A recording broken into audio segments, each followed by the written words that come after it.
ওরা যতই ফন্দি করুক, অমিত শাহ যতই মুর্শিদাবাদের মানুষকে ভয় পাক, যতই ওরা আমাদের বাঙালির ভোটার কাটুক, বাংলাকে কাটতে পারবে না। অ্যাডজুডিকেশনের মধ্যে দিয়েই আমরা ভারতীয়, আমরা প্রমাণ করব। এবং আমি আদালতকে বিশ্বাস করি, আদালত এবং ন্যায় কখনো অন্যায় করতে পারবে না।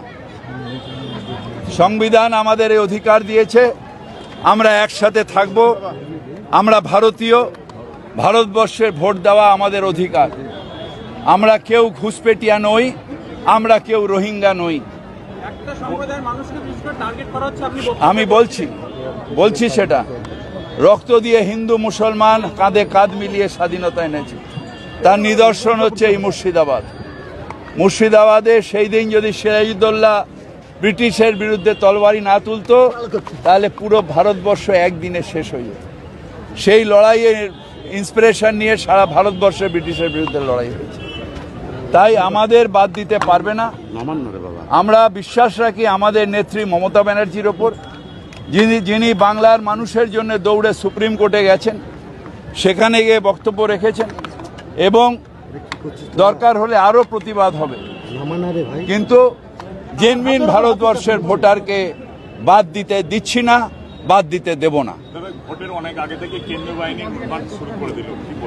এরা করুক, এরা যা ইচ্ছে তাই করুক, ভোট দেবে মানুষ। ওরা ভাবে ইডি, সিবিআই, কেন্দ্রীয় বাহিনী, সেন্ট্রাল এজেন্সি দিয়ে ভয় দেখাবো, ডর দেখাবো। ডর দাড়িয়ালা পেতে পারে, মোটা ভাই পেতে পারে, ডর বাঙালি পায় না। বাঙালি মাথা তুলে দাঁড়িয়ে লড়াই করে এসেছে স্বাধীনতার সংগ্রামের জন্য। মাথা তুলে দাঁড়িয়ে এই সাম্প্রদায়িক শক্তির বিরুদ্ধে লড়াই করবে।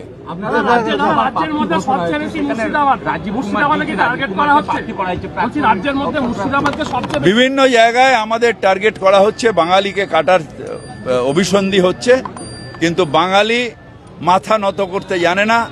আমরা ভারতীয় এবং আমাদের ভোট আমাদের অধিকার, সেটা আমাদের ভারতের সংবিধান দিয়েছে। প্রাক্তন ডিজিপিকে প্রার্থী করাইছে, যেমনটা অভিজিৎ গাঙ্গুলি বিজেপির কাছে একটা মানে যে সমস্ত রায় দিয়েছিলেন সেক্ষেত্রে এক ডিজিপি পেয়েছিলেন, বিজেপির ক্ষেত্রে অভিজিৎ গাঙ্গুলি, সেরকম কি ডিজিপি? বিচার ব্যবস্থা আলাদা, বিচার ব্যবস্থাকে পেনিট্রেট করাটা আলাদা অন্যায়। আর অনেক অফিসার এর আগে বিজেপিতেও রিটায়ারমেন্টের পরে অনেক অফিসার বিজেপিরও প্রার্থী হয়েছে, বিজেপির মন্ত্রীও এখনো আছে। সুতরাং আপনি শুধু রাজীব কুমারকে টার্গেট করবেন না,